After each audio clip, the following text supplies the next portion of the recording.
Hey guys, Project Venom ketiga cukup rahasia dibandingkan dua film sebelumnya. Mereka berhati-hati sekali atas kebocoran untuk cerita Venom ketiga. Tapi tidak kehabisan akal, dengan hanya satu logo yang baru-baru ini bocor, kita sudah bisa menebak bagaimana jalan ceritanya. Logo terbaru dari Venom 3 sempat di-reveal di acara Sony di acara CES atau Consumer Technology Association 2024.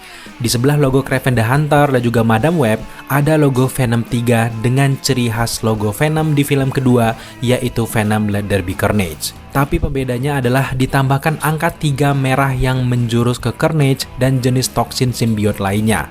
Namun, ada keraguan saat kita melihat logo ini guys. Kita sangat ragu karena logonya masih terlihat sama dan terkesan terburu-buru, hanya sebagai materi presentasi acara CES saja dan itu belum resmi. Namun 10 hari setelah logo Venom 3 tersebut diperlihatkan, logo resmi untuk film Venom 3 mulai bocor ke internet.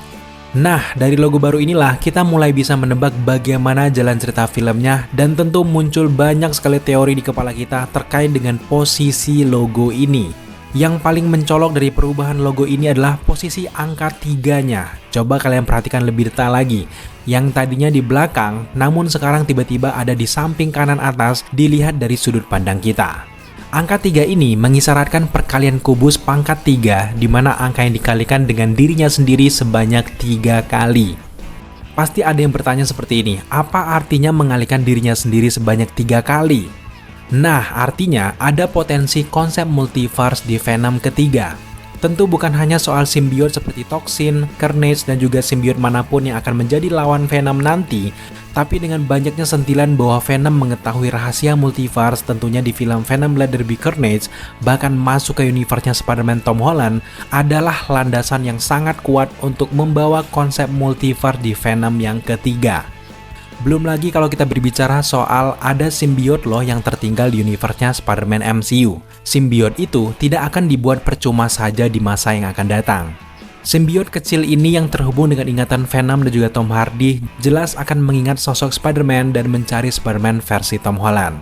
Tapi entah apakah Spider-Man 4 nanti akan mengusung tema simbiot atau tidak, nanti akan kita buatkan video khususnya untuk kalian. Namun di video kali ini, kita akan fokus bagaimana pangkat di logo Venom ini bisa mengarah ke Venom yang melawan dirinya sendiri di film yang ketiga nanti. Film Venom ketiga ditulis oleh Marcel dan ceritanya ditulis juga bersama dengan Tom Hardy. Dengan kesuksesan Spider-Man No Way Home yang menyatukan 3 Spider-Man dalam satu film, konsep yang sama tentu bisa dan ingin dilakukan oleh Sony untuk film mereka. Sony sebagai pemegang sah atas hak Spider-Man bisa menerapkan konsep itu di film Venom. Kita semua tahu kalau konsep multiverse sudah diperkenalkan dan Eddie Brock bersama Venom juga mengerti bagaimana perjalanan melintasi universe setelah hadir tidak sengaja di Spider-Man No Way Home. Tidak lagi fokus dengan kejadian yang ada di film kedua, Venom ketiga akan lebih condong berkiblat ke kejadian akhir di Spider-Man No Way Home. Venom 3 akan dimulai dengan nasib Eddie Brock dan juga Venom yang kembali ke universe-nya, lalu saling menatap tentang apa yang sebenarnya terjadi.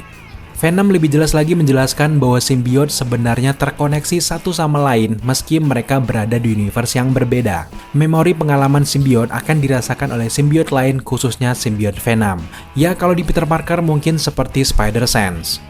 Jadi teori kita, di film Venom yang ketiga, mereka akan mengeksplorasi multiverse dibandingkan masih berkutat dengan perlawanan dengan Venom jahat lainnya. Kalau Sony dan juga tim cukup cerdas memanfaatkan momen, maka mereka bisa mengeksplorasi Venomverse di mana ada banyak sekali Venom di seluruh multiverse. Ya, kalau Spider-Man punya Spider Society, maka Venom juga punya Venom Society. Melihat angka 3 kuadrat ini, kita curiga di film nanti Venom dan juga Eddie Brock akan bertemu dengan 2 simbiot Venom lain yang terbawa dari insiden Spider-Man No Way Home dan retaknya universe saat Doctor Strange menahan masuknya penjahat Spider-Man di akhir No Way Home. Setelah semua menutup, memang tidak ada penjahat yang masuk ke universe utama. Tapi seperti simbiot Venom yang bisa tertinggal di Earth 616, bukan tidak mungkin simbiot dari universe lain juga ikut ke universe-nya Eddie Brock. Kita punya satu teori yang menarik. Jika gumpalan simbiot tertinggal di Earth 616 dan simbiot bisa masuk ke universe Spider-Man Tom Holland, maka ada kemungkinan kalau simbiot dari Earth Spider-Man Andrew Garfield dan juga Tobey Maguire juga sempat terlempar di momen Spider-Man No Way Home. Jadi ketika film Venom 3 nanti dimulai, Eddie Brock dan juga Venom mulai menyadari ada yang aneh dengan universe mereka pasca kembali dari No Way Home.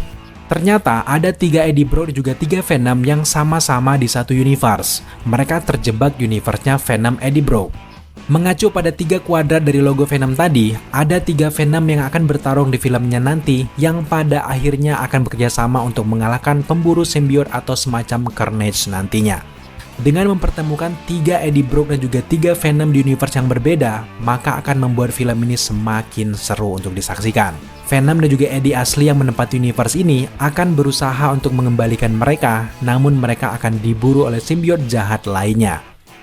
Kita tentu akan sangat mendukung jika mereka nanti menghadirkan simbiot toksin di film ketiga.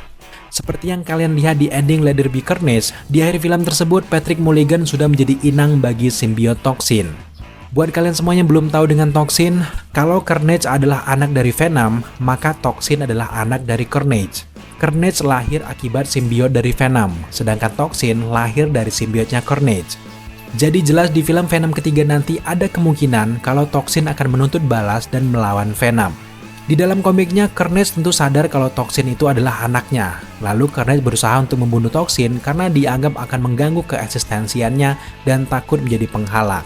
Venom yang tidak bisa mengalahkan Carnage membantu menyelamatkan Toxin dan berharap mereka berdua mengalahkan Carnage. Tapi di film Venom yang kedua, Toxin lahir justru saat Carnage sudah dikalahkan. Jadi arahnya sudah jelas kalau Toxin bisa menjadi sosok yang sangat jahat dan sadar kalau Carnage dibunuh oleh Venom. Maka di filmnya nanti, Toxin akan memburu Venom dan juga Eddie Brock. Jelas Toxin akan menjadi villain utama di Venom ketiga. Kecurigaan kita makin kuat karena efek logo Venom ketiga ini di bagian belakangnya ada warna merah darah. Ini tentu Easter egg untuk simbiot Toxin. Tapi sekali lagi, jika Venom ketiga ingin sukses, harus ada bumbu-bumbu multiverse karena mereka adalah saksi bahwa multiverse itu nyata. Sampai detik ini kita masih sangat berharap ada 3 Venom yang bersatu melawan Toxin yang super kuat. Kemudian kita akan melihat banyak jenis simbiot seperti yang ada di dalam komiknya. Pertama kali melihat logo Venom ketiga ini memang ada sedikit berwarna kebiruan. Warna ini tentu berbeda dengan warna yang sebelumnya yang sedikit perak. Terlepas dari warnanya yang kebiru-biruan, kita masih curiga ini hanya sebuah pantulan dari layar monitor saja, sehingga membuat perubahan warnanya menjadi kebiruan di logo yang perak keputihan ini. Namun jika nanti sudah resmi diumumkan, ternyata memang warnanya biru, maka ini juga menjurus ke warna dari Spider-Man yang didominasi biru dan juga merah. Warna ini juga kontras menjurus ke Spider-Man Tom Holland di akhir Spider-Man No Way Home. Untuk mengetahui semua itu, mari kita tunggu saja update selanjutnya. Oh ya, kita punya update terbaru sebagai bonus di video kali ini guys. Ternyata Sony menginginkan Andrew Garfield untuk menjadi Spider-Man di film Madame Web loh. Tapi sayangnya adegan itu harus dihapus karena ketidaksesuaian timelinenya. Jadi kurang masuk akal jika dihitung-hitung dengan latar tahun dan juga sebagainya. Akhirnya mereka memutuskan kalau Spider-Man Tom Holland lah yang menjadi Spider-Man di Madame Web. Nah, untuk mengetahui lebih jelas, mari kita bahas di video selanjutnya.